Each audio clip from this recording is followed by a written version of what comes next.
Ladies and gentlemen, I believe we're live. We're live. Live at 5. What is happening to the poor folks that do local radio? Oh, look out. My system's failing here. Let me see. All right. That seems a little bit better. How's it going, everybody? Let me know how that audio, how that video is.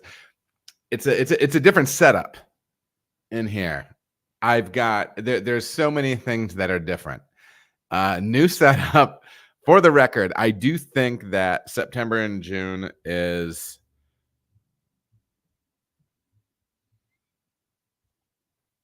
messing with me because he tends to do that. But it would be nice to have somebody else in the chat. Just let me know that audio and video are good to go. But we got a lot of different things here, folks. I mean, there's I'm using a different temperature lighting. I have a different Trevor. Some people can be trusted. Others can be loved, but not trusted. And maybe that's where we're at with September and June. But I will tell you this. So yeah, new setup here. I'm working with a new light setup. It's kind of warm, and I'm feeling like it's giving like kind of a very nostalgic orange thing. We'll see how I like it. We're kind of reworking what is now an office area for me. I've never actually had an office to work at in home at the house, so this is nice. I'm pleased with that. But listen, everybody, let's get down to it. I'm not gonna lie, I was doing my thing before we got on here. I had my music. I like my 2000s and earlier hip hop. I listen to the clean versions for the sake of my children. But my kids just think there are a bunch of blank spaces in those songs. So anyways, ladies and gents, let's get down to it. Welcome to the October 2024 live stream Q&A podcast. This is the How to Make Beer podcast and YouTube channel. Check out Spotify, Apple Podcasts, and see all of the long-form brewer interviews that we've done. After you subscribe, please leave a review and comment as well, because it really helps support the work I am doing. Also, if you are new to the channel or podcast, go to Adam Makes Beer on YouTube, click the playlist tab, and see tons of info, brew days, techniques, tutorials, now over 850 videos.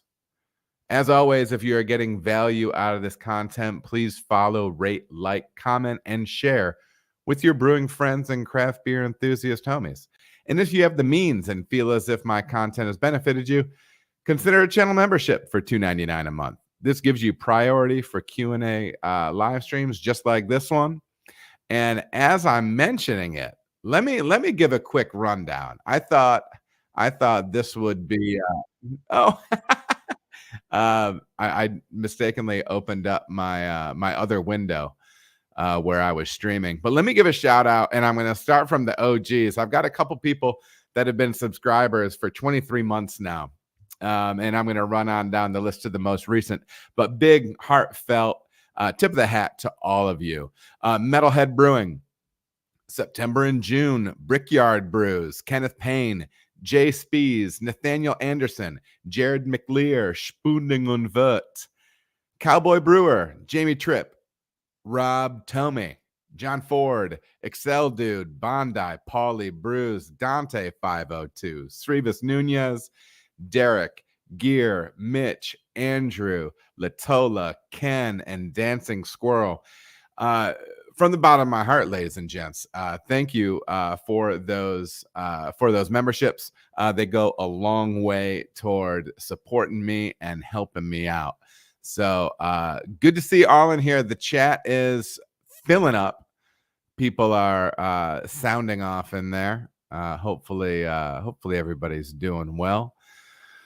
Let's see. But we were just talking about the channel membership. Speaking of cash, who's looking to be smart with theirs? Let's talk about my buddy over at Brewed Fiscally. Check out my boy David Lentz at Brewed Fiscally. This man has what you need on the financial side: bookkeeping, fractional CFO support, financial management system design, business plan review. Hit up your boy. Check him out at brewedfiscally.com or David at brewedfiscally.com. He's good people. Now more than ever, we need to make sure that our money is where it's supposed to be and that we're tracking the right things. David's got the experience, smart guy, and he's one of those people that just loves the numbers. We need those people. Good dude. Check him out if you're looking out for some help on the accounting side. And speaking of good people, starting a brewery is a big step. That's why Blickman Engineering is here to support you along the way. Since 2006, they've helped hundreds of breweries succeed with nano brewery tailored equipment, including the new 3.5 barrel Pro Surface electric brewing system. This new innovative brew house reduces maintenance and saves brewers at least 30 minutes every brew day, as the heating elements are mounted under the kettle and host over 20,000 watts of power in both 2-vessel and 3-vessel configurations. Their competitively priced equipment lets you start fresh, offering a full suite of brew houses from 1 to 15 barrel, matching cellaring equipment, keg washers, grain mills, and accessories specifically for the nano brewer. Ready to go pro or just exploring options? Contact Phil or Tom at proseries@blickmanengineering.com. Again, that's proseries@blickmanengineering.com. My friends at Blickman can get you up and running faster for an excellent ROI. I maybe butchered that a little bit, but you know, they're all right with it. Blickman Engineering is a proud sponsor of this channel and is committed to helping brewers at every stage of their journey. Speaking of a journey, ladies and gents, it's been an interesting one lately. I'm assuming most of you are somewhat aware of the stuff that I do online, and I'm assuming many of you have heard that my employment situation has changed. So we'll jump into it a little bit here. You know, I don't want to. I know there's a lot of people who have expressed interest in knowing what's going on with that stuff. I'm going to dip into it. But I don't want to make this podcast all about that. I do think that there are some potentially valuable things to discuss on the career front, because you know that we like to have a career focus with this podcast when we look at what we're doing as employees in the craft beer space, as brewers, as managers, as co-workers. We like to have that career view with what we're doing. And so we're going to dip in long enough to kind of extract the stuff that might be worth looking at. And we can do that just by jumping right into the old October career corner. Once again, I'm thinking about a little lead-in, a little musical lead-in to that. I am doing something a little bit different. Little bullet in that glass. My buddies brought that over earlier this week. We'll talk about that. Well, Career Corner is a bit of a curveball, a bit of a downer this month in some ways, and in some ways it's very, very exciting. My position as Director of Brewing Ops at Sonder Brewing was eliminated. It was surprising, you know. Stuff like that is always difficult. You know, I will say, just on a personal note, first of all, you know, once I talked to Chase and Justin and HR, they were very cool about stuff. They were good to me in my time there. You know, Justin said that he would write me a letter of recommendation. And they said that I could go around and say goodbye to the team. I was glad that I was able to do that. I know that's not always the case when people get let go. It was nice that they had that trust, you know, that I'm not going to be some sort of loose cannon or whatever. I was able to go around and have a few words with everybody on my way out. It's a tough thing, man. You know, it's it's a bit of a gut punch, right? But what I will say is, I drove home. I didn't get on the phone with my wife. I wanted to see her face to face when I told her. And I got home. I got home at 11 a.m. So halfway through the day. Shout out the dear and lovely Maggie Jenkins. It was a half day. Half day. As she reminded me, that was the upshot of the whole thing. And went home, told my wife what the situation was, and she goes, "Really?" Because I tend to joke around a bit. And I said, "Yep." And she said, "Well," she put her hand up, gave me a high five, and she said, "No problem." She goes, "Let me pick up some hours at the hospital." My wife is a nurse, and up until she's not she's per diem, and so she can pick up hours. She's not a normally scheduled staff member. So she was able to pick up full-time hours for the next few weeks. So that kind of took some initial financial pressure off, which is nice. And over the days, I recorded a video immediately, a couple hours after, and got the word out on Instagram that I was looking for employment. I figure that I've been pouring myself into content creation for the last 2 years. Why not let people know? I've built a little bit of a network online. Why not let people know that, I need work? So did that, started getting the word out. My resume was already polished up. But then, to have the support, the amazing support of family and friends, real life, people that I actually know, face to face know, the support from the online community, from the Adam X Beer community, has been really overwhelming. The number of supportive and heartfelt and emotion filled messages that I've received over the last 6 days. It's been really wonderful. It's been really wonderful. I will say that there's been some ups and downs. There's been some really good days and some really bad days. But me personally, I strive to be a man of faith, and I know that for me and my family, God's never let me down. He's always taken care of me and my people. And so, if you want to be that person of trust and faith, you have to be that person while the chips are down a bit, right? So, anyways, just very grateful for the community that I have around me, and it's been, I don't know, it's been interesting. It's been interesting. So, I mean, for me personally, Peg's been able to pick up hours, which is great. And I'm getting our insurance situation figured out. And so family wise, most importantly, paying bills, and having health insurance and feeding kids, all those things are happening, which is amazing. And they've come together really quickly. And, we're going to figure out what the next step is for me. I am fortunate to have a wife that, can pick up hours for a good paying job.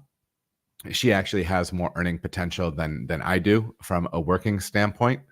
So that was nice to be able to fall back on. She's been at home primarily the last few years, raising our littles. And so now it's been my chance to be home with Ben, my 3-year-old, which is amazing. It's really special. And also it's been a time to kind of figure out what I want to be doing next. It's really just today and over the next couple days where we're really going to be solidifying all of the money stuff, insurance stuff. And once those things are kind of settled in, I'm gonna figure out what I want to be doing, and what I think is the best use of my time. I enjoyed my time at Sonder. I learned a lot of things, but I think that,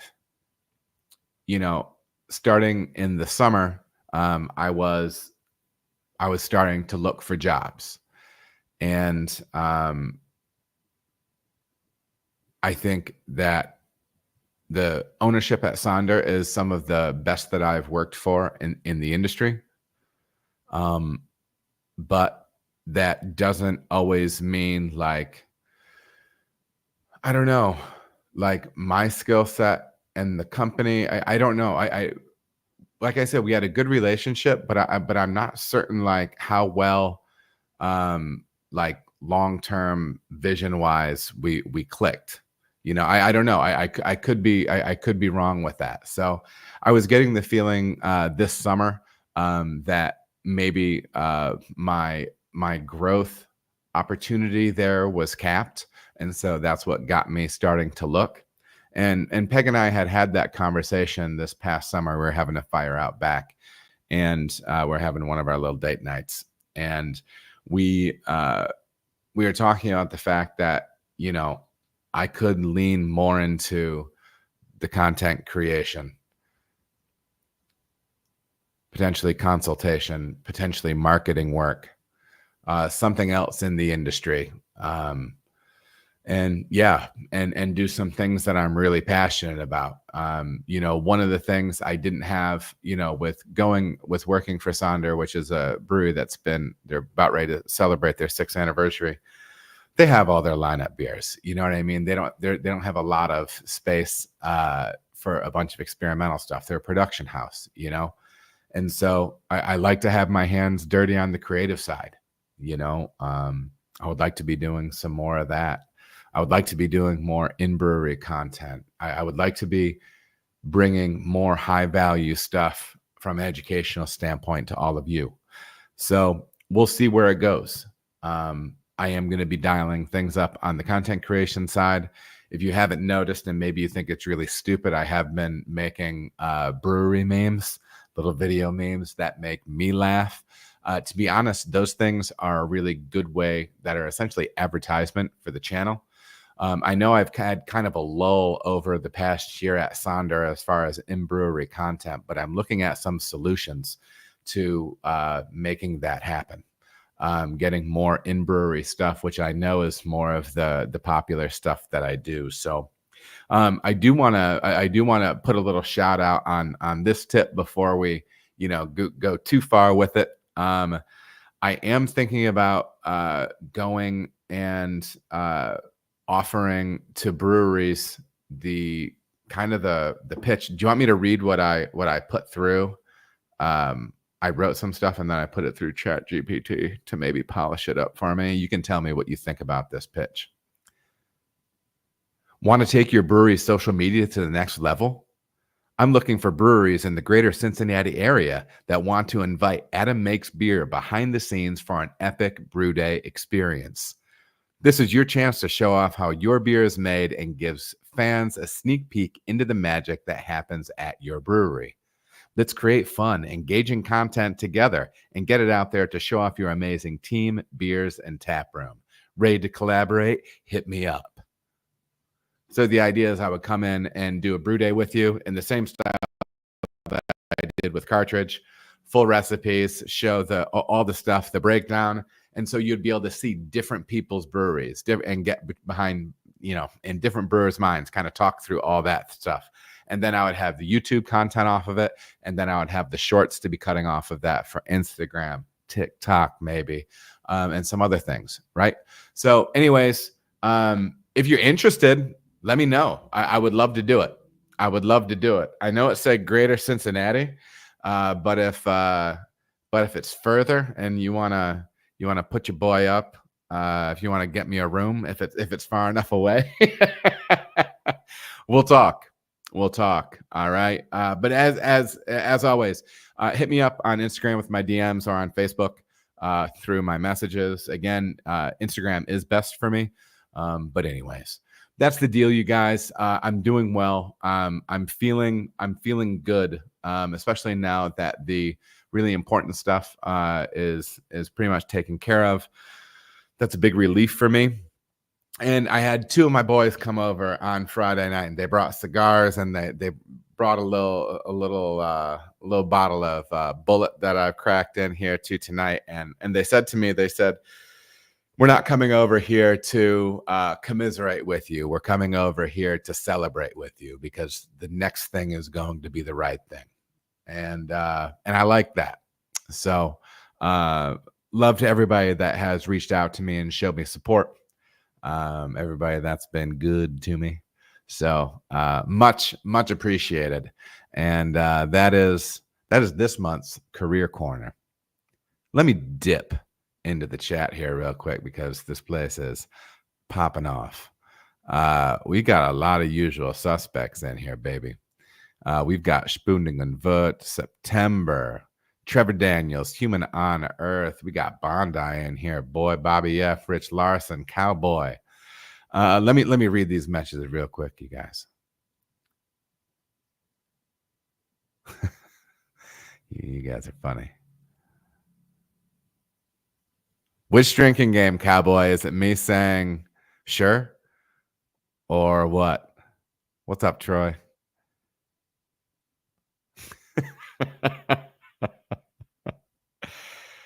Oh, good to see you. Cowboy's getting close, man. Cowboy's getting close to his brewery launching. And thank you for all the kind words. Rich, can I go back to cartridge? You know, Rich, the man Josh over there is holding it down, and he's killing. So I think they're all set on that front. Yeah, thank you for all the kind words, everybody.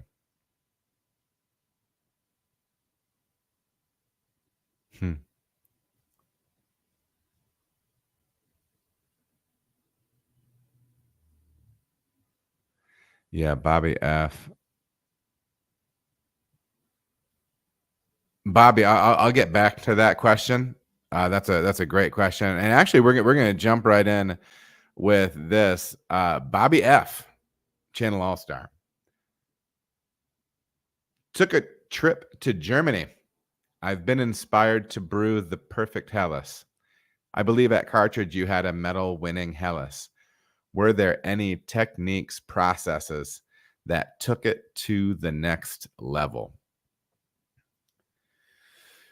You know, man, this is a topic that I love, because, you know, for a long time, I'm one of those people that's like, oh, it's the second time I'm making Helles. I want it to be perfect. I think it's a journey, right? It's a journey. I listened to a podcast with a German brewmaster who's been making Helles for 30 years, and he's still chasing. He's still grinding. He's still trying to get better. I would dig back. I forget who it was. It was like a traditionally trained brewmaster. It was a whole craft beer and brewing on Helles. It's really, really worth the listen to. Even just, there's going to be technical stuff in there that's great, but really the mindset thing is almost as important. I would say, you know, beautiful traditional ingredients, you know, find some base malts that you like, find some processes that you like on the hot side.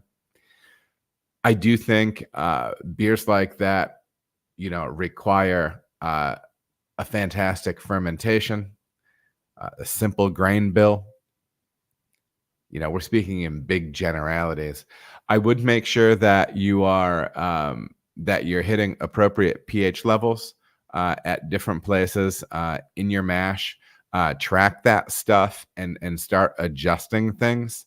And even I would play with adjusting final pH in a beer. You know, so let's say you have a lager finished and it's a Helles finished and it's 4.5. Dose it in individual glasses, you know, all the way down to 3.8 in individual glasses, and then taste them and see what you like, see how it develops. I would lean on some nice, high quality, traditional German ingredients for that, both on the hop side, on the malt side. I would play with different lager yeasts. The problem with this answer is I'm going to tell you to do everything, right? But kind of just focus on one thing at a time. If you have a process where you're making clean lager right now, that's great. I would say next thing, start messing around with that final pH, with that final beer pH, and see what that does for you, because that's something you can just experiment with right off the top. I would experiment with dryness in the beer, and I would look at those traditional beers that you were drinking in Germany and look at how much they dry out, and then see how that corresponds to the bitterness in that beer. I think you're going to find that you can make very beautiful versions of those beers when you keep them perhaps a bit drier, and you can reduce the bittering on it, because it's just less for your palate to handle, and it increases that ability of you to be able to thump pints of it, which is, I mean, that's what a beer like that is meant for, right? But I would say the pH thing, make sure that your water chemistry is in line. Make sure you understand your base water, and then don't go crazy on the water. Play with some calcium, some sulfate to chloride ratios, potentially pushing your chloride forward.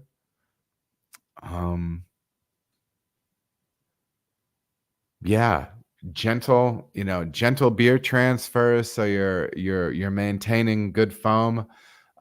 Really start digging in on those lagering practices. It's the beautiful thing about it, that the frustrating thing can be, because you want to make it now, you want to make it great now. You gotta shift and just say, this is a discipline. It's a lifelong path, right? As long as you're brewing, you're on this path of chasing great Helles, right? And then always stay hungry, keep tweaking, keep changing, taking notes, one thing at a time. And yeah, man, I'm excited for you. I want somebody to send me to Germany to have me do content over there. I will tell you this: if I get sent to Germany, I will drink that beer, and I might be a depression case, pretty hardcore for like a week afterwards. But I would probably do it. So, anyways, Bobby F, appreciate the question. Good to see you in the chat, man.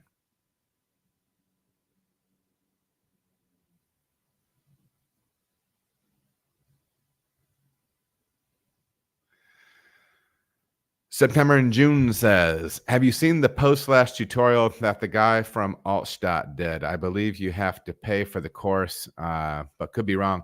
September, was that in craft beer and brewing behind a paywall? That's possible. I'm not sure.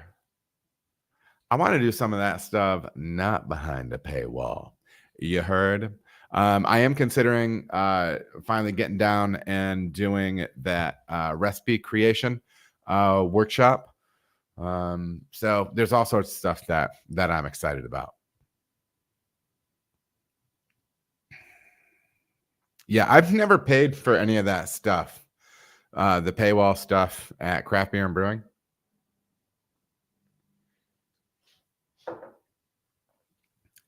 Might be great. I mean, they have some big time folks on there. So yeah. What else? All right, you guys, I'm gonna see if hold on just a second. I'm gonna mute this mic and blow this nose. It's been like for the first time in my life, I have had a sinus infection, and it actually like make my jaw, the inflammation made my jaw feel like it was out of alignment. Hold on just a second. I'm gonna mute.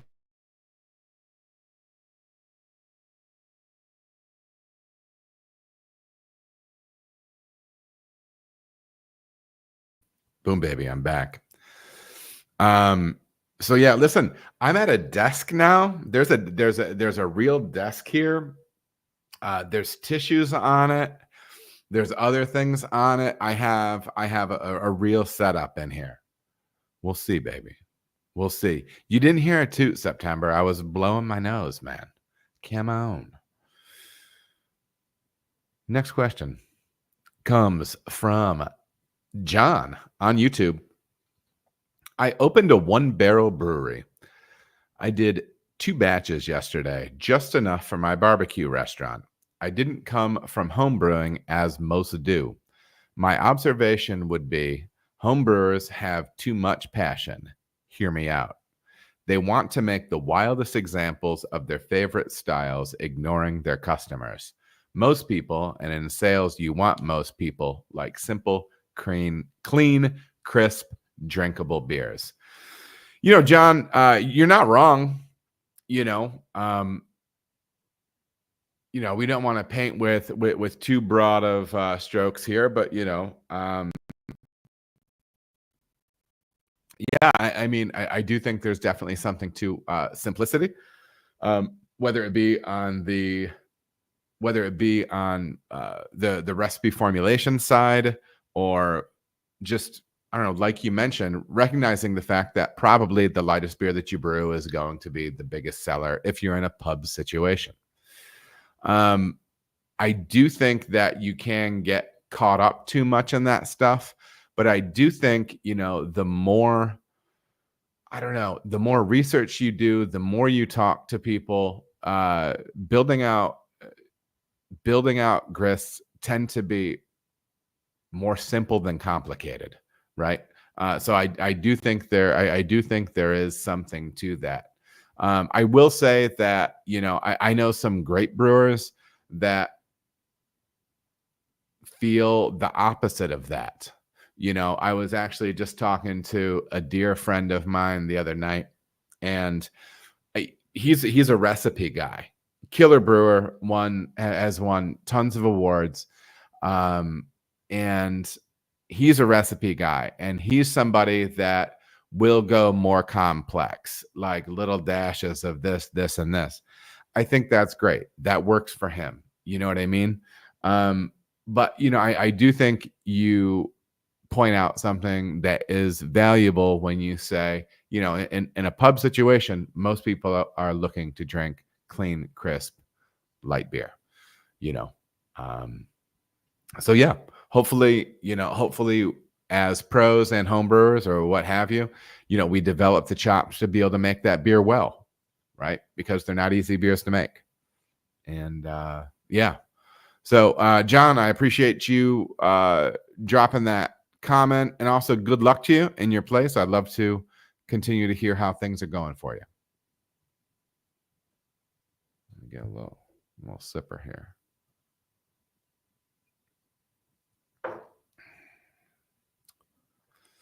Woody.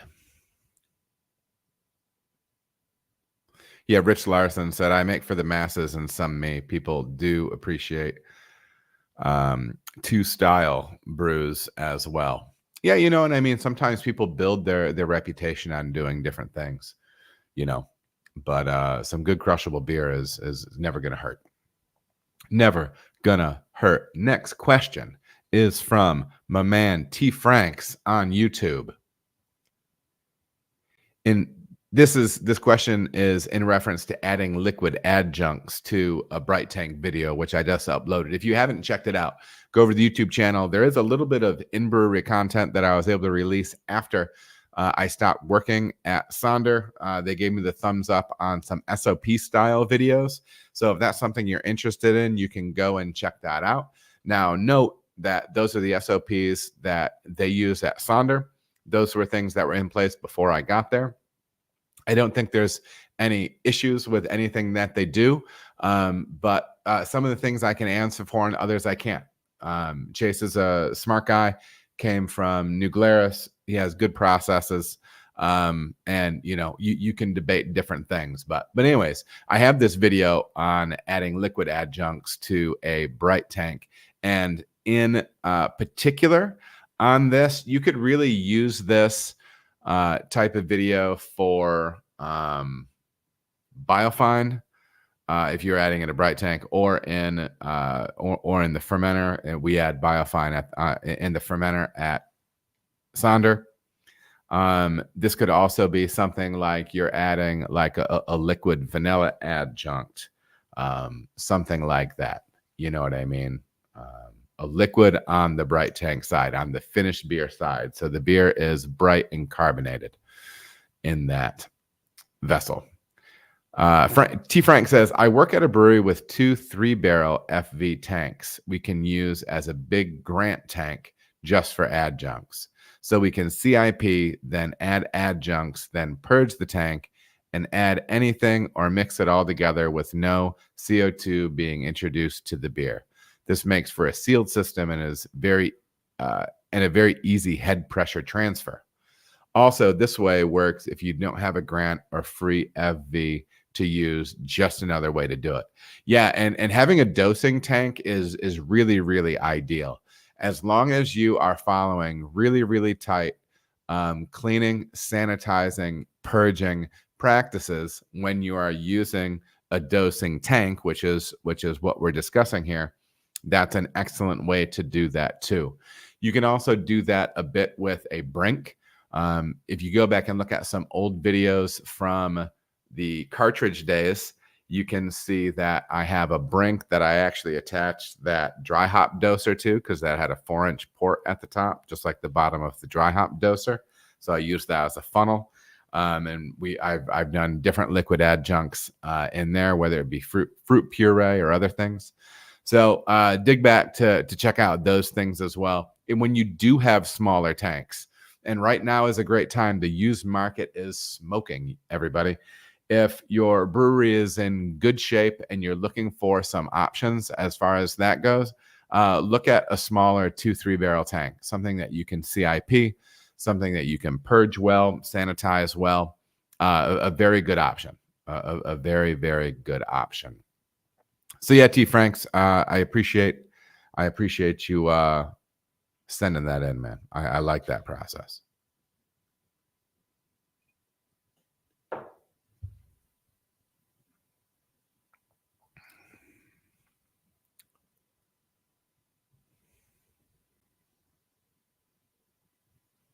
Mm-hmm.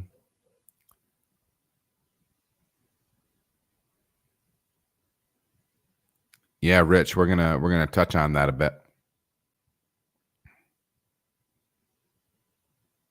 Mm-hmm. So Dancing Squirrel asks an interesting question. He asks, I just made a 15.5% Imperial Stout with a final gravity of 1030. Despite the high, well, I'm going to insert the high finishing gravity. It's still a little thin and lacking body. Is maltodextrin my only option to add more body and avoid more sweetness? So here's my take on a few things here, Dancing Squirrel. A lot of times you would think with that high residual sweetness, which that is high residual sweetness. By the way, that's a bomb that you made, man. That's a big boozy beer. That's wild. With that 1030 residual sweetness, or like 9 Plato or whatever, that's close to that. With that 9, or maybe it's 8 Plato, 7.5 something. With that high of residual sweetness, a lot of times we think that we're going to get, this body out of it, right? And it can, but there's a lot of factors, especially all that ethanol that's in that might be increasing the thinness, that might be leaning out the impression of the beer. That high level of ethanol. It sounds like the beer is young. It might be able to age a little bit, and you might be able to get some those higher alcohols that were formed inevitably in a beer that is that large. Those alcohol notes can actually round out into fruitier, more estery, fruitier things, and it could actually add to a perception of sweetness because of the aromatic shift that's happening in the beer. You're talking about adding maltodextrin. I've really struggled with that, man. I don't know. I've not been somebody that adds maltodex to a beer and finds that it gives big body. I've taken small session style beers and bumped them up using maltodextrin, and the density, the number is measurably higher, but perceptually, I don't see the difference in the beer. I don't see the difference in the beer. That could just be me personally. That is an option. Some people will add lactose post, essentially boil, like a liquid, purge it, cool it, whatever, degas it, and then add that into a tank. That's a possibility. One thing I would check though is let's just be sure that pH is close to 4.5. Sometimes with a bunch of roast malt, you can really drive that pH down on the finished beer, and that acidity can be leaning that beer out. So this might be your real ace in the hole. Degas that beer, get a pH on it, and if you're finding that it's in the really low 4s or high 3s, try bumping it up to 4.5. You have some options with that, with food grade slaked lime that you have to be very, very careful with all of your PPE. I do believe I have talked about adjusting that pH up using slaked lime. So that's a possibility. That's a possibility. I've done that. Julian Schrago gave me some beautiful information on that for a pastry stout that I did, a fruited pastry stout. That was down by 3.8 because I used all this raspberry in it. I used this calculation and bumped it up to 4.2, and it was jammy, baby. Okay. So, yeah, check it out. That might be an interesting little thing, but make sure to room temperature that beer, degas it, pH it, and if you're finding it's low, maybe look at bumping it up to 4.2 to 4.5 to see if it rounds out those edges and kind of builds it back up again a little bit. That might be a thing. But yeah, thanks for the question, Dancing Squirrel.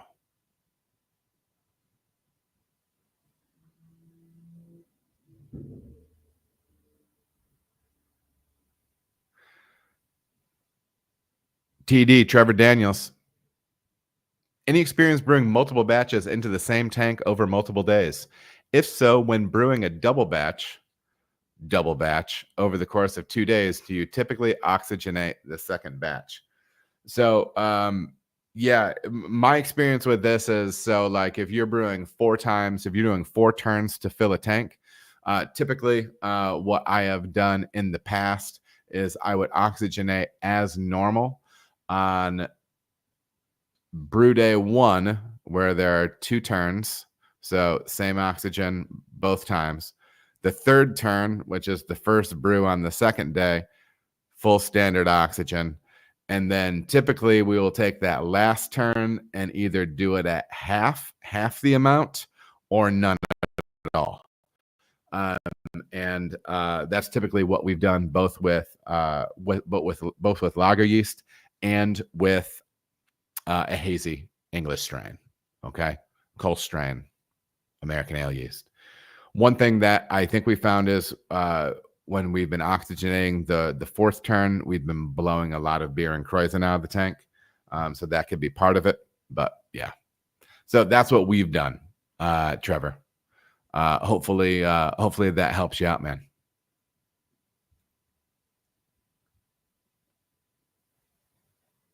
Oh, goodness. What else? Wevdan, what up, dude? What up, Wevdan?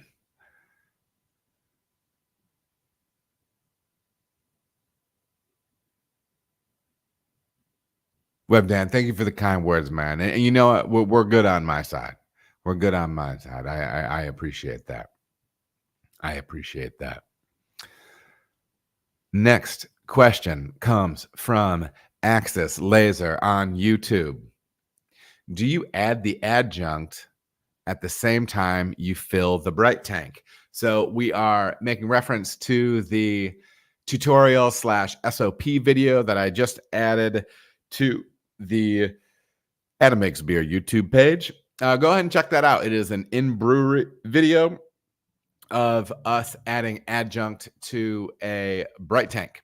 And process-wise, just so you know, what we are doing there is the beer is already in the bright tank, not all the way up to carb yet, because we're oftentimes not transferring a beer fully carb just yet. So we're doing that. The beer is all the way into the tank, all the way clear and filtered, and we are dosing it at that point. So we do not do that as we're transferring over. I guess you potentially could, but it would reduce the head pressure in the receiving tank and the bright tank, which would lead to more off-gassing and might be an issue.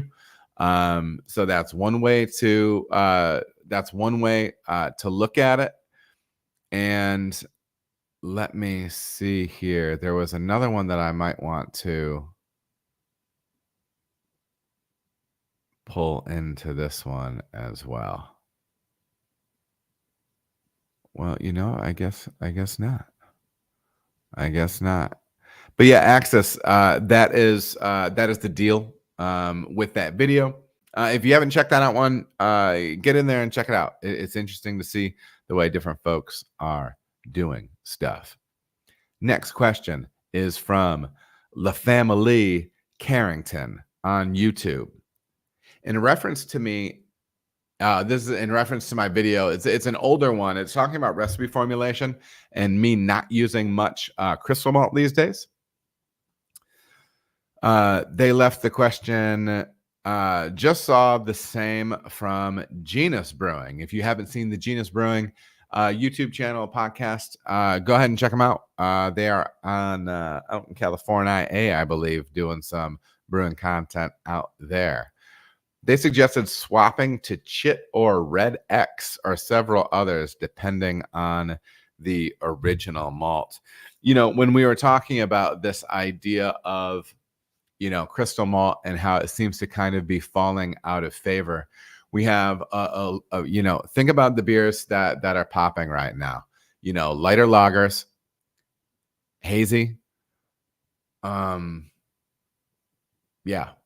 It's funny, when we started making barley wine in the brewery just recently over at Sonder, their family tradition beers.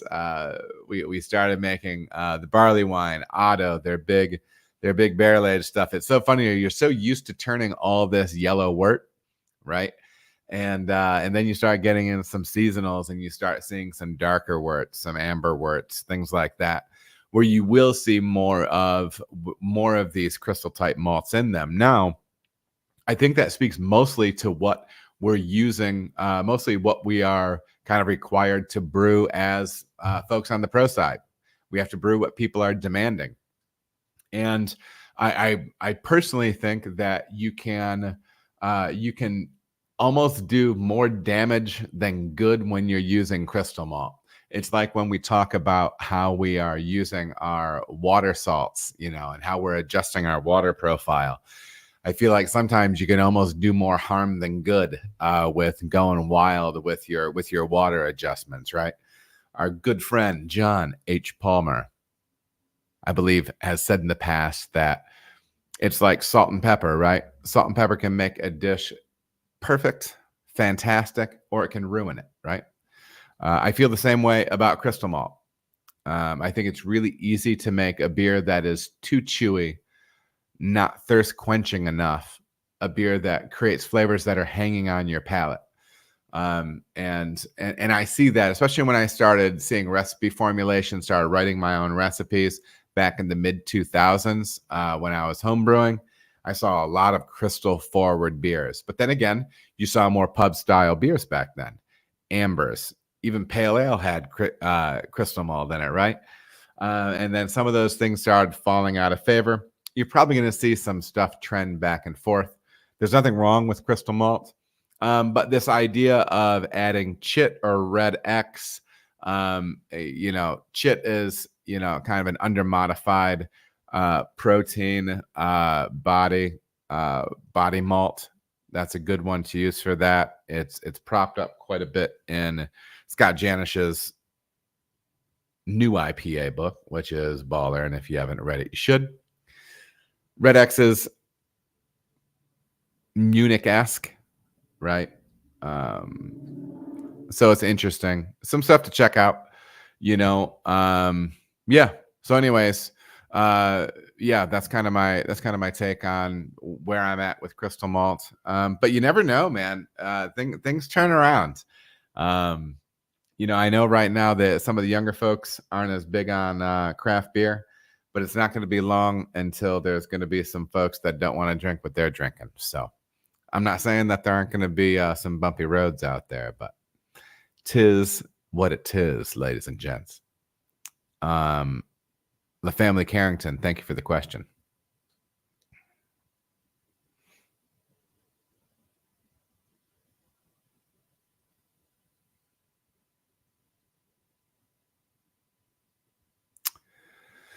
Yeah, Webdan, I'll highlight this question. I would like to be able to give you really specific numbers. But Webdan mentions we are getting a new 30-barrel fermenter. It's a 10-barrel brew house. They'll be doing 3 turns to fill it. What are your recommendations when getting a brand new tank? CIP, passivate, citric or nitric acid? What's your process in such situations? I would love to give you a really detailed answer on that. I know, you know, we have done that. We've commissioned new tanks, used tanks, and you do want to give them the full rundown. Obviously, get all of your softs out, swap out your softs if you're buying new, and at least examine all of your softs if they're you know, if they're good to go, if they're new. I would also make sure that you're testing and dialing in that PRV that's on that tank, all those good things. But I would like to actually be able to point you to a really good protocol for that. And and maybe it was Burco that has something out there, a really detailed SOP for that. So maybe search that out, BIRKO. And passivization, new tanks, things like that. But check it out. Make sure that, especially depending on what chemicals you're using, as always, but be very careful, the appropriate PPE, appropriate temperature, time, concentration, and flow rate, right? That's the way to go for CIP. So, yeah. But I'll try to, I would love if you actually sent this exact question into any comment on my video, on a video of mine, or to my Instagram, and so I can give a nice detailed answer on it. That would be great. Appreciate the question, Webdan. OPB, hey from Singapore, welcome. Singapore, baby, I love it. That's awesome, man. OPB, are you a pro brewer? Are you a home brewer? Brewing in Singapore, I love it. I'm not sure if I've seen you before, but I see you have a picture and everything. I'm not sure if I've seen you in here yet, brother, but welcome either way. OPB pro, yep. How long you been brewing pro, man? I will fire up the next question.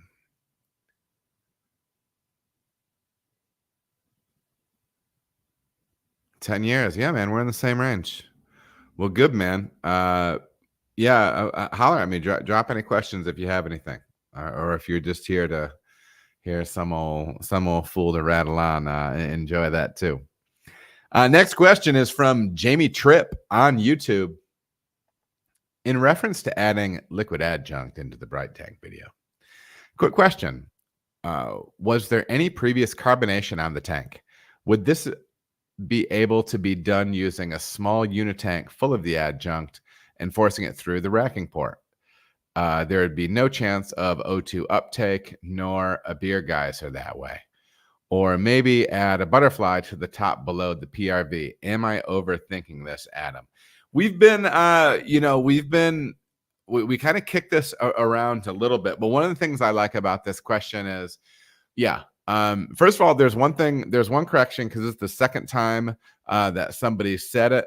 And I just like this language better.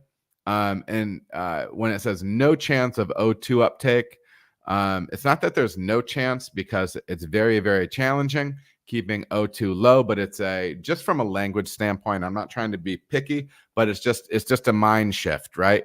Because sometimes we feel as if certain practices are bulletproof.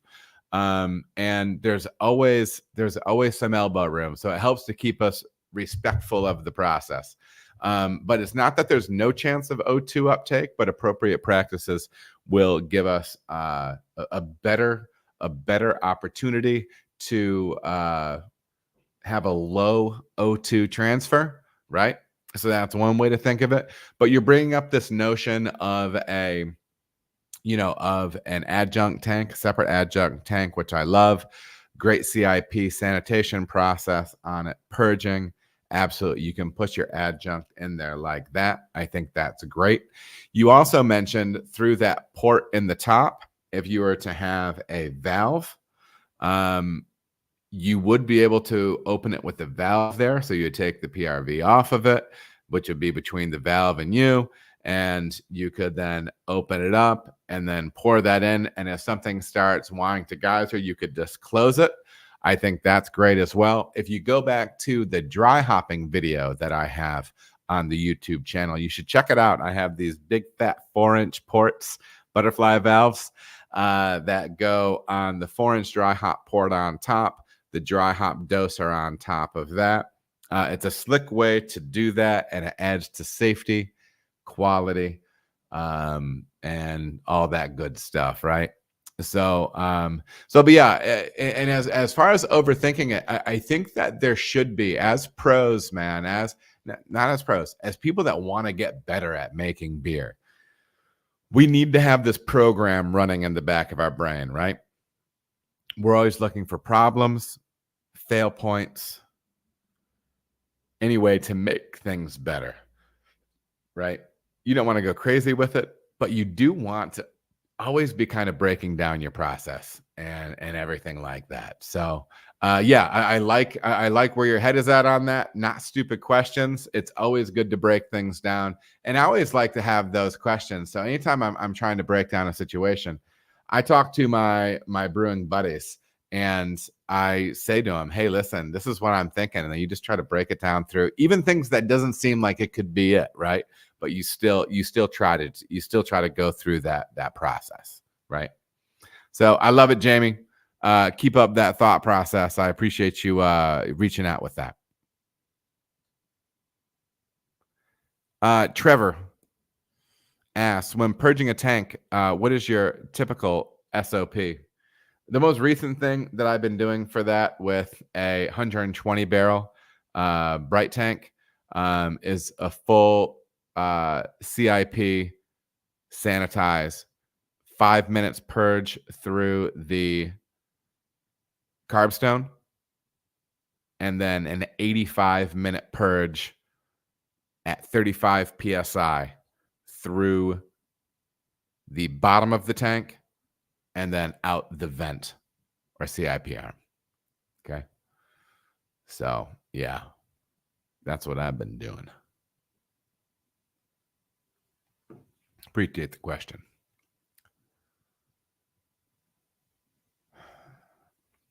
So OPB asks, I got a question. Not a fan of hazies, but ever make a hazy lager worth doing? Any tips? So OPB, first of all, I would love to see what you don't like about hazies.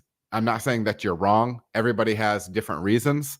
So tell me why you don't like hazies, because that's a completely valid viewpoint.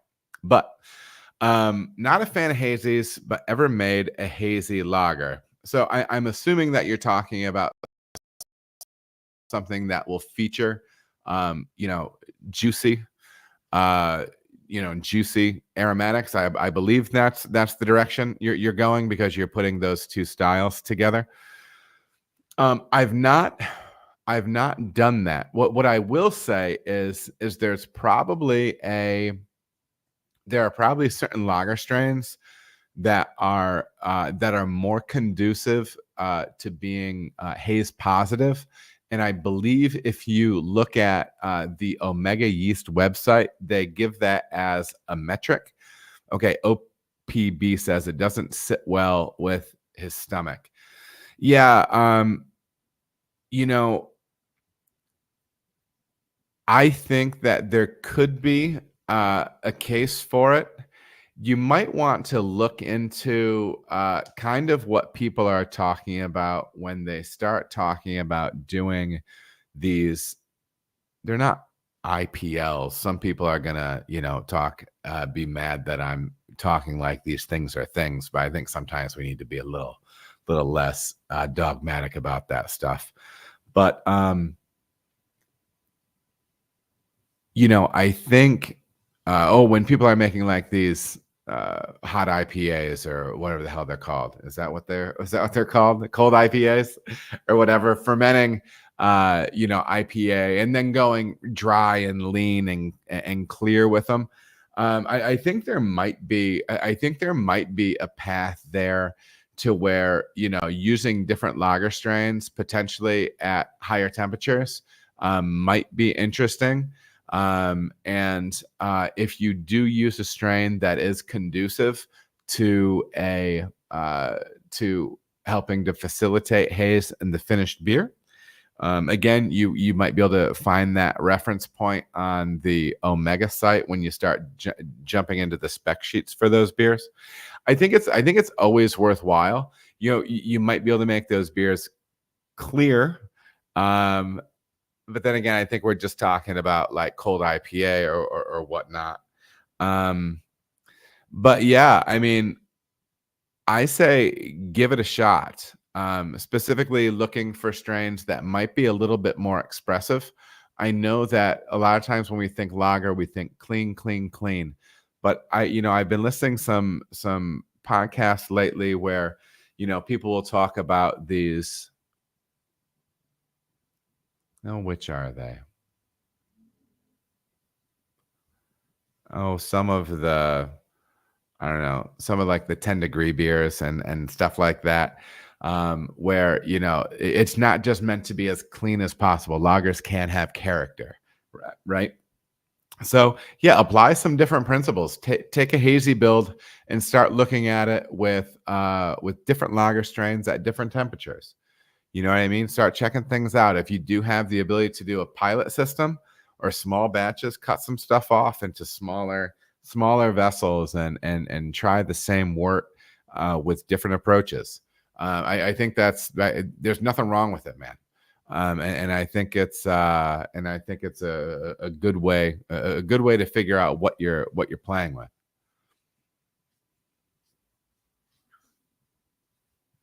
Let me see this real quick. Hold on, everybody. Okay. So yeah, OPB, I love it. Run with it, and if you do end up checking that stuff out, let me know how it goes. I'm interested. I'm always interested. Andrew Lahota said, as in a juiced Merten, probably a horrendous German pronunciation by me, but yeah.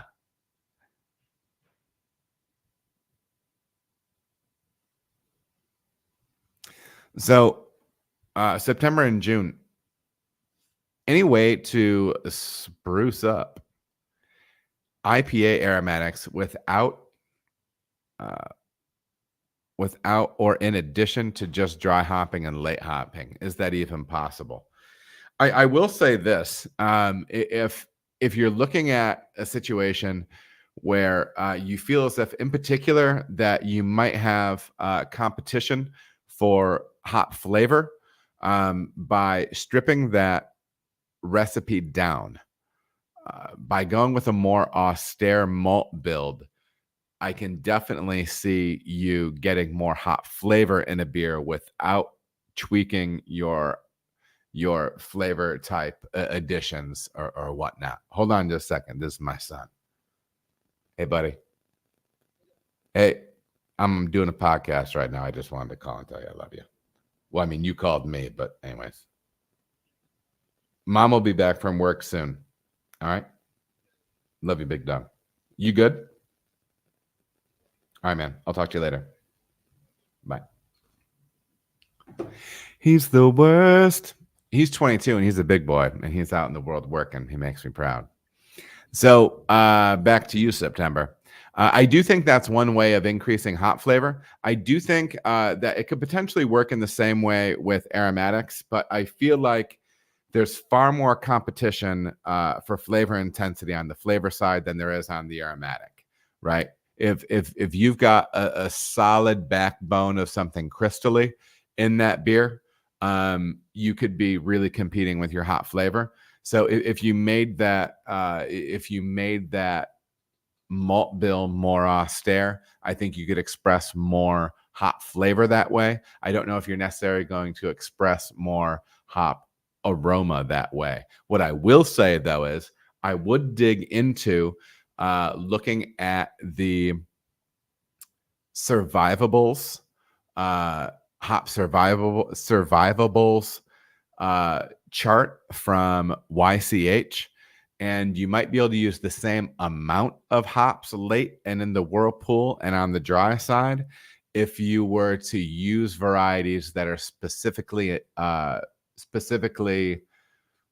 built for that, right? Like for instance, something like Idaho 7 has great survivability. If you were to use that in the whirlpool or late, that survives into the finished beer post fermentation very, very well.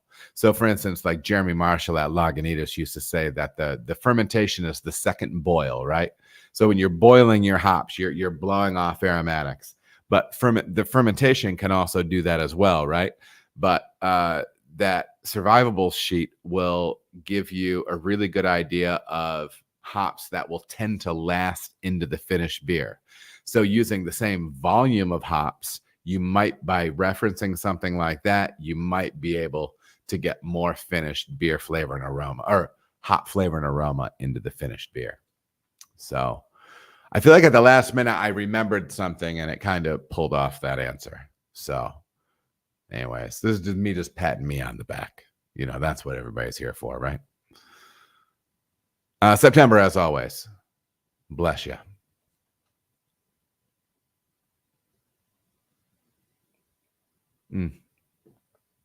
Webdan asks, speaking of hazy IPAs, what are your thoughts on using a smaller dose of biofine to reduce some astringent taste in hazies? Might sound counterintuitive, but I've heard some brewers doing that. Way lower dose, of course. I'll say this, Webdan. I was using for lagers when I was at Cartridge, I was using 150 mils per barrel, or maybe it was 125 mils per barrel, but I think it was 150 mils per barrel of biofine in order to give me very bright beer. I was using 100 mils per barrel in my hazy to do just that. Let me see if I can find this book. I hope I took it back. I let Chase borrow it for a period of time. It's got to be somewhere. But my the new IPA, Scott Janish, he talks about using leveraging biofine, and it will not knock out that haze, at least at the rates that that I've been using.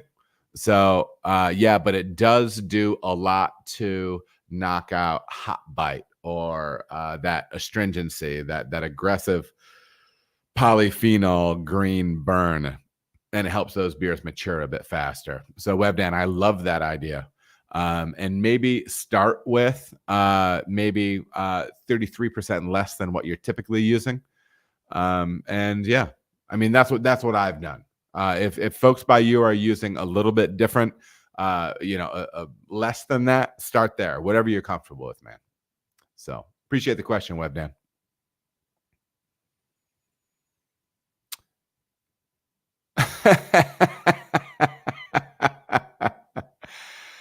September, I'm just going to assume that's for me, and I'm going to say yes. Yes. Yeah, OPB says, thanks, man. Just want to do something different in the pub. The pub setting is so nice, man, because you can just do things. You can do different things, and you can turn that beer, man. That's exciting. But yeah, let me know if you do it. And as always, I love hearing folks that are making beer, selling it to the public, and getting that feedback and trying out new things and that boots on the ground experience. Somebody that's doing that thing and can give some feedback on it. So I think that's awesome. Andrew Latola, you pros go through a ton of CO2 purging tanks. Correct. We do. Love Idaho 7 in the Whirlpool. Believe that. Do you know if Centennial has a lot of survivables? September, I'm gonna have to dig into that, man. But I'm gonna have to look up that chart. But just Google YCH survivables chart, and you're gonna be able to dig in on that a little bit. Jamie Tripp, welcome, man. You're never late, Jamie Tripp. You're never late, Jamie Tripp. Tip of the hat to Jamie Tripp. Hey, did you see the pumpkins behind me? Look, I'm adorable. Do you see this? We grew this tiny little pumpkin, and we have like these like off-white pumpkins too. Dude, I'm festive, baby. I said this was the Halloween version of the podcast, and then I was going to shave my beard and just have a mustache and wear a Luigi hat and green shirt and overalls. But I was thinking that I'm going to be cutting these videos up, and I was going to be talking about losing my job, and I didn't want to look like a wang just doing that. So I bailed on it. Maybe next year, the employment situation won't make it as such to where I have to talk about something really serious and I can't wear a costume. But in the meantime, baby, dude, we got pumpkins that from the mills, Casa de Mills, from the back 40, from the back 8. You heard? We're growing those gourds, baby. We're gourd rich. Okay. Benny goes out there a few times a day. They're out on the deck. Yeah, we grew like 15 by mistake. They just grew where we threw the pumpkins out last year. And Benny has to go out and check on them a few times a day. There's one in particular that he likes because he's adorable. Yeah, man, Andrew, check out that Biofine and a Hazy thing. You can check it out in the in what's it called as well? The new IPA, Scott Janish. And there's probably more info out there as well. Metalhead, what's good, dude? What's good, dude? All right, let's get rolling. Next question is also from the one and only Jamie Tripp on YouTube. Mr. Mills, the one and only. You have been an indispensable resource to me on my journey from non-brewer to home brewer to brewer and brewery builder. From the beginning, you stressed that, quote, great beer is not a business plan. Over the years, you have taught many of us what that means, but please explain the business beyond brewing and the importance of understanding your market and building the right business/brewery. So a few takes on this. Number one, and this is the not sexy answer that people don't want. When you have a staff meeting and we're like, let's generate some revenue, what's some awesome stuff we can do? Usually it's flashy, cool stuff that people want to do. What's some big thing we can do? Some big party, some way of increasing visibility. All those things are good, don't get me wrong. But you know what you need to do, and if you're a brewery in planning or long-term brewery in planning, or you have your place right now, you need to drill down like a wild person, especially if you're serving food, on your cost of goods sold. That is the least sexy answer that I can give you. it's the least sexy answer. You need to look at dialing in your food cost, your production costs on the beer side, even though that's probably not going to be a big deal. On your labor percentage, your systems, all those things, right? It's tracking costs and having killer restaurant systems. I don't need to tell you, but you are running a restaurant.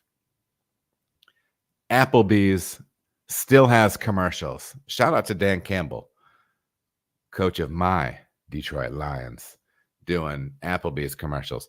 You know, Applebee's is all over the place and can afford ads during NFL football on Sunday, not because they have the best food on earth, not because they have the best service on earth.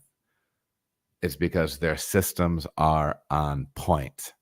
And this is one of the things that we need to wrap our heads around as an industry. This isn't me finger wagging and pointing fingers and whatever. We all need to be doing this because we get into it for the passion. We want to sell beer, but we are running a restaurant. We are running a business, and our financial tracking and our systems need to be next level. Secondly, we need to be making choices about where we are putting our business and putting our business in a place where there are enough people with enough money that can support us. And the other thing is we need to have a unique proposition to get them into our doors. I think off the start, when you start digging in on your restaurant stuff, if somebody comes into your place and they have a positive experience, I think they're still only like maybe 30% likely to become a regular. They need to come into your place 4 times with a positive experience, all 4 times, in order to become a regular. Okay? We need to be incentivizing getting people into our doors, giving them the opportunity to know us, our people, and have those experiences to become a regular. We need regulars. Okay? We need to be training service staff in a way that is conducive to generating regulars. Okay. So to me, it's a nuts and bolts business thing. It is, what can we do differently? What can be the thing that we lean on in our space? I will say, though, one thing that wins almost all the time is really valuing your people,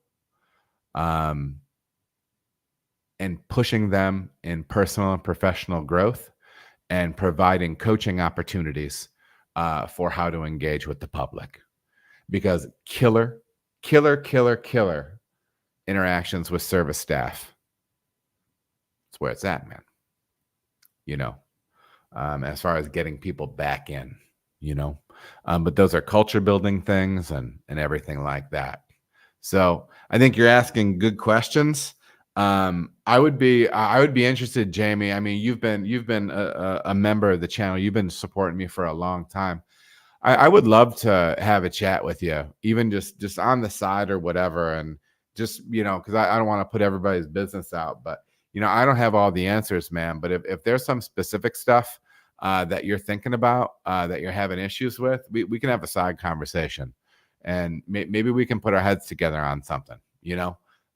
Because like you said, you've been here through the whole process, and you've been there, man. So I'd love to work something out with you if there's ever value to us chatting about something. So Jamie Tripp, appreciate the question, man.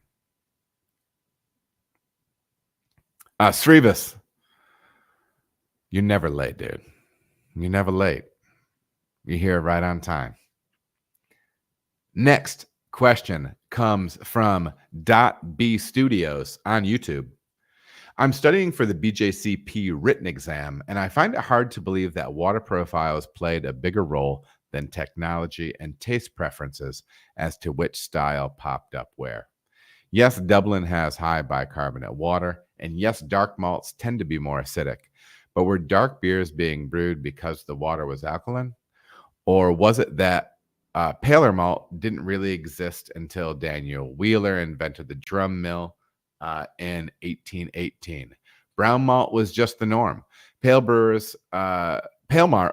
was only used to make porters and stouts once brewers realized they could get higher efficiency out of pale malt and then add small portions of highly roasted dark malt. There is plenty of cases of regions brewing dark beers without high bicarbonate water.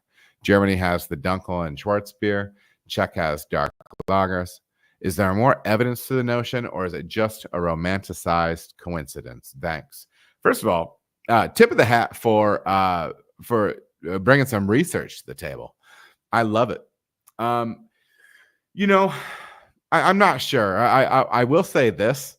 I personally love that historical / evolutionary narrative of style evolution at the hands of native raw materials, right? I do love that. I think you have some. I think you have some good points, and you know, maybe and there's probably some truth to a lot of it. I would have to dig a lot deeper on it. My hunch is that it's probably a little bit of both. I don't think it has to be all one or the other. I do think that there is something to, and I'll look at, and I'm just looking at it strictly from the idea of, you know, my grandmother talking about, you know, being Northern Italian or Southern Italian. There's different foods, different spices. Some use fresh, some use dried, based on where you live, right? And how seasonally,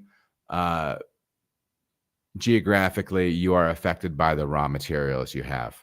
For that, for reasons like that, I do think there probably is something to maybe the more romantic / scientific evolutionary type view of beer and beer style evolution.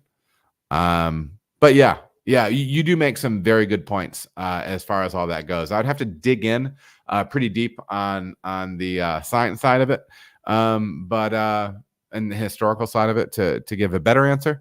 But hats off to you. Good luck on the BJCP written exam. It's been forever since I did that stuff. That brings me back thinking about those tests on my early judging days. I've always been judgmental, but so yeah, appreciate the question. .B Studios.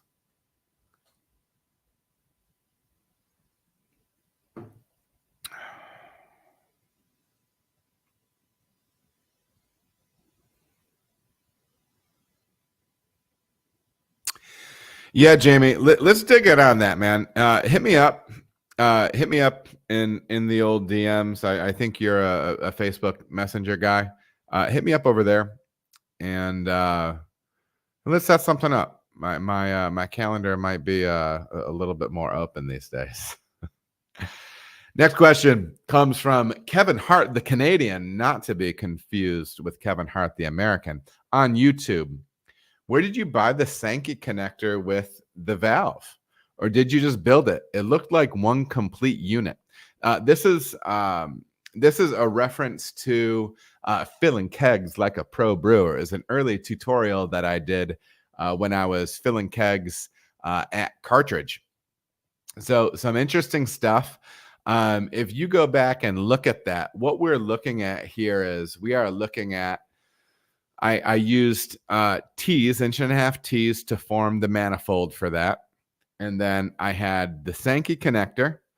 And on the end of the Sankey connector, there was a hex nut, a 1/2-inch nipple that would go to the beverage line, that would go to another 1/2-inch nipple, another beer nut or hex nut, and then that next connection that would go up to the T manifold that I created was a threaded 2.5-inch triclover connection. Okay, that's what that whole build is. When I post this video, I'll post individual pictures of that so you can see that as you go. I'll pull them all off the GW Kent website. The GW Kent website is funny because they have a couple of my videos linked to things. One is those blow off degasser like keg filler things, and it stops the fill on its own or whatever. And the funny thing is in the video that they link on that, I talk how they can kind of be a pain in the ass. I'm not saying that they're bad, but they can kind of be a pain in the ass. But it was funny when somebody actually pointed that out. So, anyways, I'll post some pictures from GW Kent or whatever on that. There are other equipment manufacturers out there, unless GW Kent wants to become a sponsor, and then maybe it's the only one. So yeah, that's what that is, Kev. Check that out, and good luck to you. Hopefully that helps. Next question is from Nimbus Stroll on YouTube. No one is actually saying what this dank flavor profile is. Is it sweaty, or what my old neighbor's house used to smell like before the police vans came around? I will tell this. I'm going to overshare, dude. All right. Now, I know I've heard some people say, and maybe it was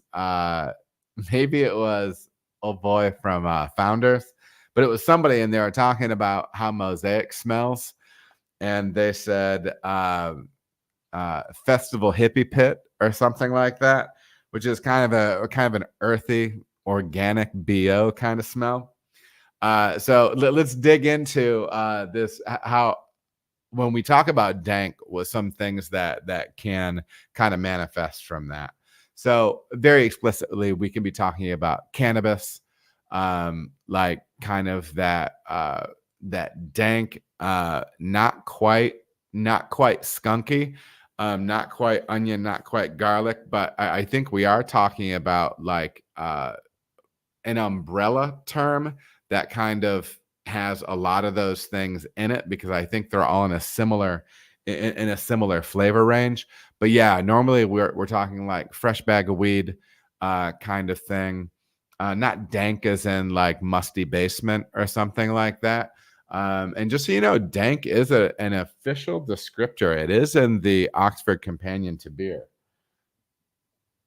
I think I have that somewhere.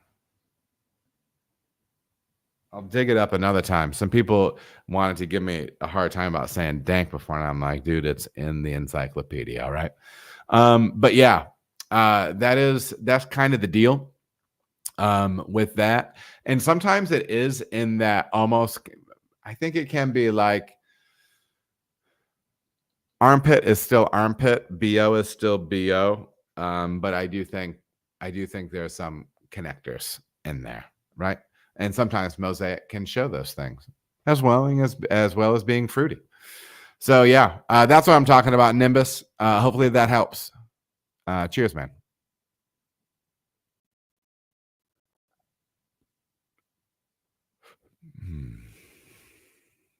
Fox Hat Brewery asks, hello, Adam. Thank you for all your time. We all learn tons from you. What is the best way to utilize a hop back for maximum aroma? So what we're talking about with a hop back is we are talking about a vessel that is between the kettle and the heat exchanger, and you are typically using whole leaf hops, and you are running your hop work through that hop back and then to the heat exchanger and then into the fermenter. If you're looking for ways to maximize hop aroma with that, I would look at digging into the hop survivables chart that is done by Yakima Chief Hops. And I would look into getting whole hop cones because that's the best medium for, you can also use it as a way of kind of clarifying your beer, holding protein back and other trube back from your heat exchanger. But I would use it as that. I don't think a hop back is a magic bullet. Sometimes when we're exposed to new concepts, new techniques, we think this is going to be the magic bullet that takes me to the next level. I do think it can be something that is used, folded in to make some incremental incremental differences. But yeah, I do think it's a tool that you can fold in. Hold on just one second. This is my wife. Yeah. Is everything okay? Oh no, you're good. I'm live. You don't have to whisper. I love you. I'll see you soon. Everything good? Okay, bye. Listen, it's phone call. It's phones are ringing off the hook. Okay, phones are ringing off the hook. Phones aren't even on a hook these days. But yeah, that would be my take on the whole hopback thing. It is a tool. It's one more thing that can potentially add a little nuance, but I would reference that chart, and you would want to be looking at whole hops, I believe, in order to run that the right way. So yeah, appreciate the question, Fox Hat. Andrew, Mosaic and Columbus for dank. Mosaic can be Columbus for sure. I think Equinaut can have a fair amount as well. But what's another one? Oh, it was one I used to use back in the day. It'll come to me in a minute. But yeah, Pacific Northwest in particular, you want to be thinking that. What was it? Summit. Dank as hell. Dank as hell. So yeah. But yeah, Columbus and Summit and Equinaut, I think, are very traditionally very dank hops, in my experience. Any view on Strata, Jamie? I love it. We're making a beer called Beer Garden, which is a more modern West Coast IPA. When I was at Sonder, and we're using Strata with HBC 586, which I believe is now marketed as Crush with a K. I really like that beer. I do think Strata has, I think it helps with the West Coast feel of the beer. Maybe a little bit of pine, a little bit of dank, a little bit of cat, maybe, along with some fruit. And then that 586 bumps the fruit up even more. So it's a fun one. Yeah, I haven't thought of Summit in a while, huh? For sure.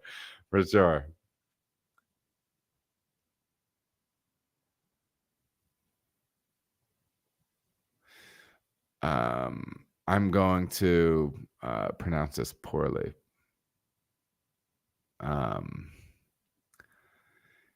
Beer and Brewing. Hey, Adam, any tips on adjusting pH during and post boil? I find I'm in the higher end of the 5.2 to 5.6 range after my initial acid addition. So what I would recommend you do is I would recommend you take a liter of your wort and then cool it, get the pH of it, and then adjust that down with more than likely lactic acid, and get it where you want it to be pH wise, and then scale that up to whatever your size is. I am recommending metric for this because mils and liters will be easy to work with. And then scale that up. And the first time you try to make the big adjustment, I would use 50 to 75% of the amount that you will think you will need, just so you don't overshoot. But yeah, to me, it has to be all hands on adjustment and like trying that out, right? So that's how I would approach it, man. That's how I would approach it. A little bit of trial and error, but everybody's water, everybody's wort composition is going to be different. Make sure all your acids are food grade and do your thing.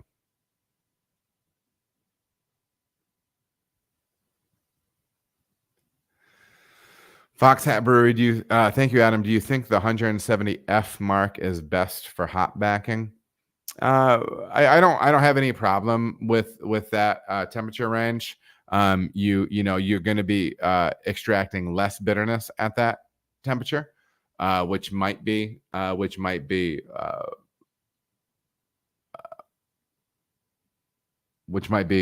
good for what you want to be doing. I want to say agreeable. That's not the word. It might be, the approach that you want to take. That might be, what you want. But yeah, that would be your metric there. And so you can kind of dial it up and down and see what you get out of it. But yeah, I would be aware of the alpha acid and the temperature going through that thing, because that will definitely have an impact. Yeah, Jamie Tripp just said we just did a West Coast IPA with Strata, Citra, and Amarillo. Love that combination. Bang it out, baby. Bang it out, baby. Next question. Talking about hops, ladies and gentlemen. Channel All-Star, Riv Rivera.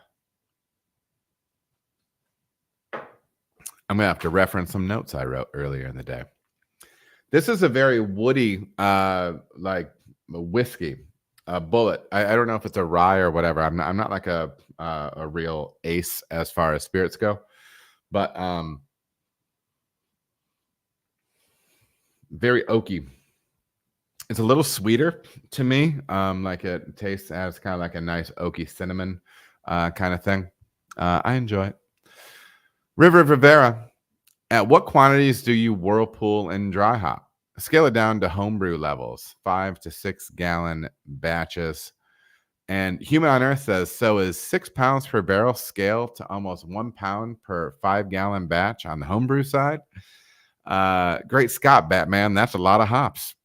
Let's get it, baby. Let's dig into this. So, what I will typically do on hazies, West Coast IPAs, I'm typically looking at 1 pound per barrel in the whirlpool.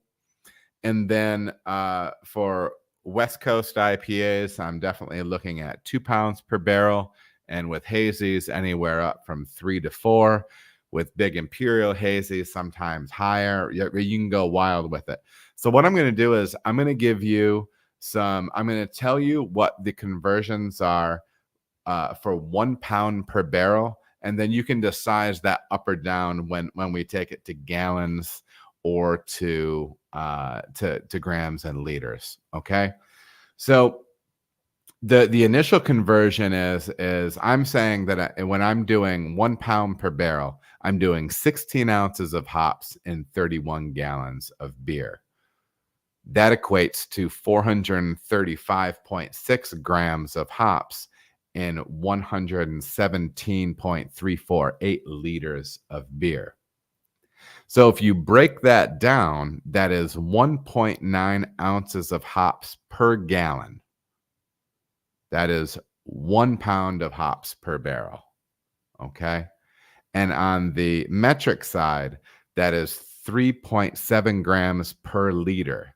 That is 1 pound per barrel. So you can scale that up and down based on what your volume is. Now, listen, my metric loving people out there, I'm positive that I ran those numbers right, but I was watching my son theoretically, and we're figuring those things out. Okay. But I think I have those numbers right from my metric people.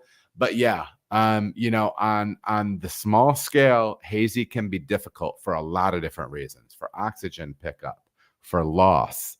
And you just need to ask yourself certain questions. Is having 3 gallons of the beer you want better than having 4 gallons of the beer that's maybe not exactly what you want? That's not a judgmental thing. That's not a loaded statement. That's just up to you, man. But yeah, rewind that, and you can get those different conversions for 1, 2, 3 pounds per barrel, things like that. Math it up, and you can scale it up or down however you want. And yeah, that's my take, Riv, and Human on Earth. Shout out to you in the chat. Appreciate the question.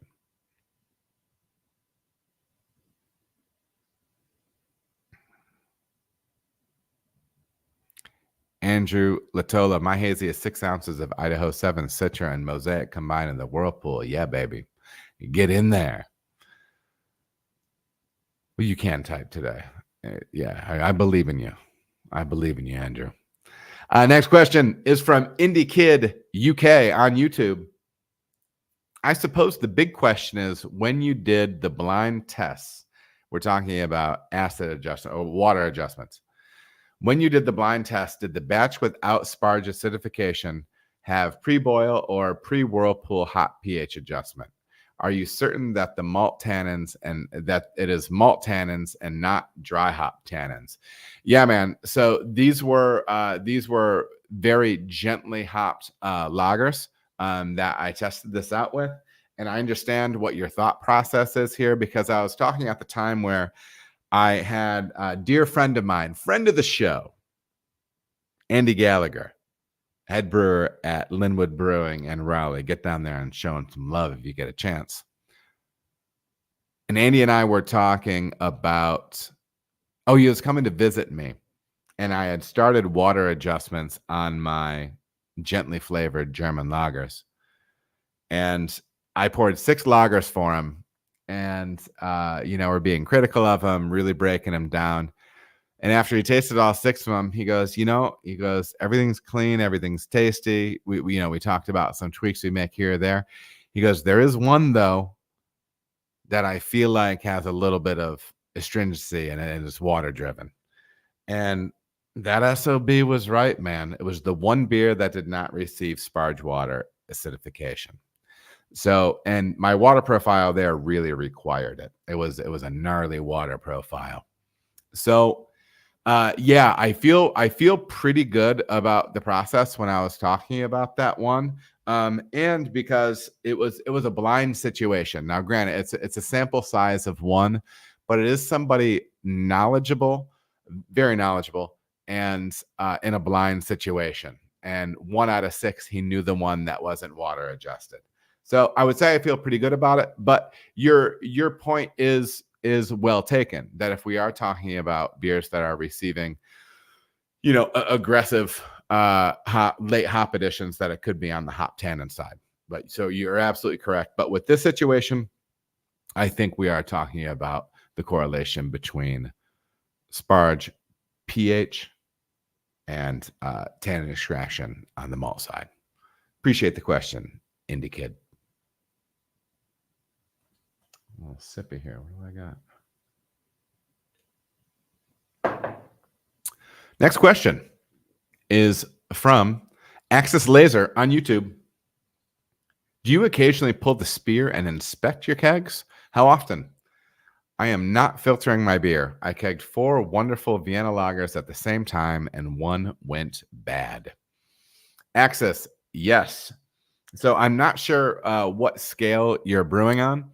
But whether you are on the home side or pro side, I believe would actually be harder for this, because it's easier to be breaking down corny kegs, soda kegs, and the like, and making sure that you're getting into various areas. And on the pro side, oftentimes you're leaning on chemical cleaning and sanitizing, and you're cleaning an invisible space, a space you cannot see. I would recommend doing occasional breakdowns of kegs if you are in that situation, and making sure that spear is completely clean. You typically have flow coming through the spear and then cascading down the top. Your keg washer should have a second setting, though, where the flow rate is reduced, so you can actually just have it cascade just over the spear itself. But it can be tricky. It's one of the reasons why steam sanitizing is so excellent, but it is expensive, both on the supply side, on the supply side, on the utility side, and on the equipment side itself. So yeah, it is something to be diligent with when you are cleaning with chemicals. So yeah. And then I believe later you said that you did end up having to dump that batch, and so it was actually infection, bacterial infection. When you're dealing with bacterial infection, start really digging through your softs, revisiting all of your processes, throwing out bad softs, and the like. But good luck to you as you get to the bottom of it, and keep grinding, man. It always hurts to lose good beer. Kenny G on YouTube, what is your preferred chemicals for a keg washer? I use the Blickman keg washer. I typically use acid 5 or acid 6 in place. Would acid 5 or acid 6 work in place of PBW? What I would recommend is, again, you're going to want to make sure that all of your equipment can handle the temperature ranges and specific chemicals. But my gut is always an appropriate temperature, concentration, and flow rate of caustic on the keg side. I have worked at, when I was at Rockford, they would tag each keg, and every 4 cycles they would get both caustic and acid. The occasional acid hit is a good thing as well, but I prefer caustic for the everyday wash. Caustic, full rinse, and then hit with an appropriate blended sanitizer, no rinse sanitizer, and then purged. That would be my take on those things. Maybe acid 5 and acid 6 from 5 Star is great, but it's not something that I've used on the pro side very much. 5 Star, don't hate me for saying that.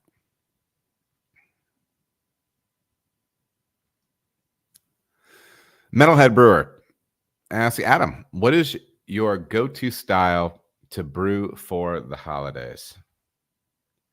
You know, I will say this. I like stouts. I like foreign extra stout. I don't know if that's what it's still called, but a little fruity, a little bit higher ABV, but still drinkable. You know, you could still have a pint or two of a 7% stout. I don't mind like a strong ale, like Sierra Nevada Celebration, a stronger red IPA. It's pretty bold beer, but I don't know. There's certain things that are just nostalgic, you know. I think, you know, a lot of people will do a lot of big red beers with spices. One thing that I like to do is, so one thing that I've always wanted to do is, like, instead of doing pumpkin beer, I want to do chai beer, right? Like, it'll still get you there, right?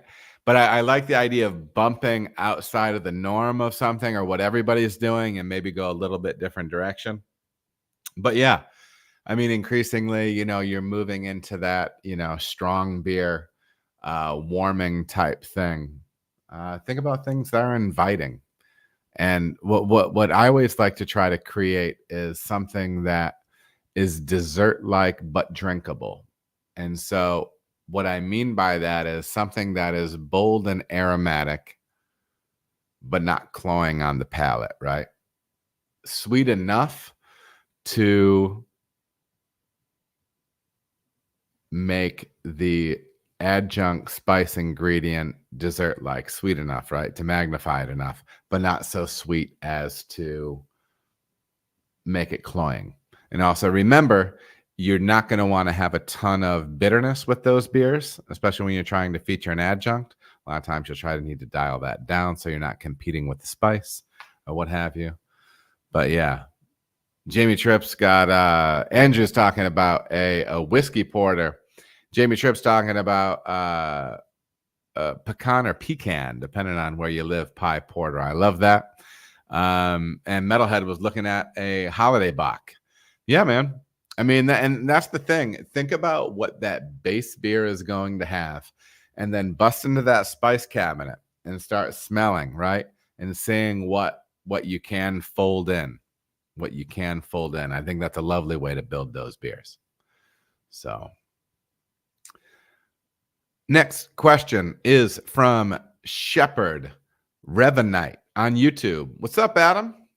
Regarding this, a question popped up in my head. What about having a low viability yeast, like 70%, but having a lot of that yeast in a brink or something?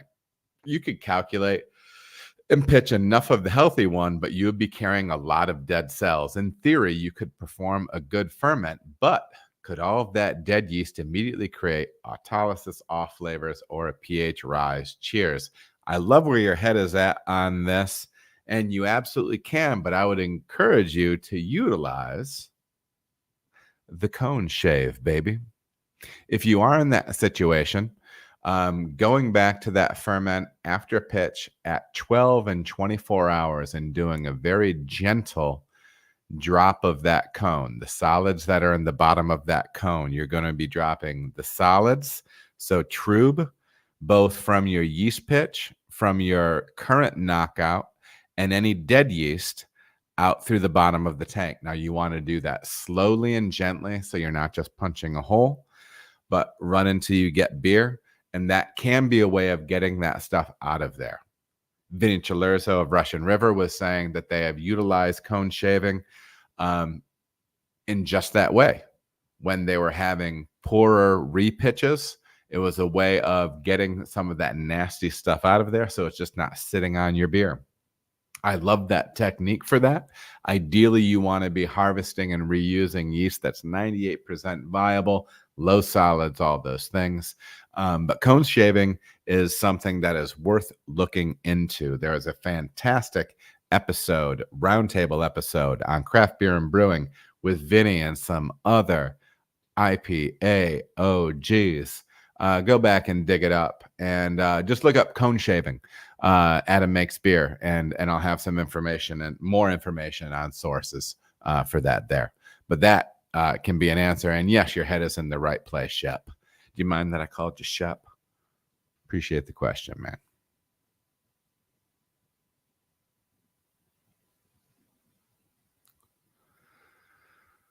Next question is from Brad on YouTube. When adding fining agents, is oxidation a factor? What I mean is, if you can get the fining agent in oxygen-free, will there be oxidation from the product liquid itself? If so, what are some ways to combat this? Okay, so first of all, I love where your head is at, because we talk about process on this channel, and you're trying to track down all the little things. So let's talk about, say we're going to add biofine to something.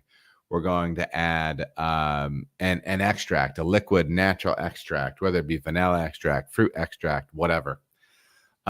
Typically, I'm not super concerned. Now, granted, I'm not taking a half full thing of, fruit extract or whatever and shaking it up a ton before I pour it in. I'm not trying to purposely agitate it or oxygenate it. If you're concerned, you could do something like we've talked about a couple of times tonight, using a dosing vessel. You could add that liquid adjunct to the dosing vessel, push CO2 through it, and vent it out of the top. You could do that as part of your purge for that vessel. If you're using it in that jumper type situation, you can do it like that. I need to plug in soon. I think I have a few minutes left. Hopefully.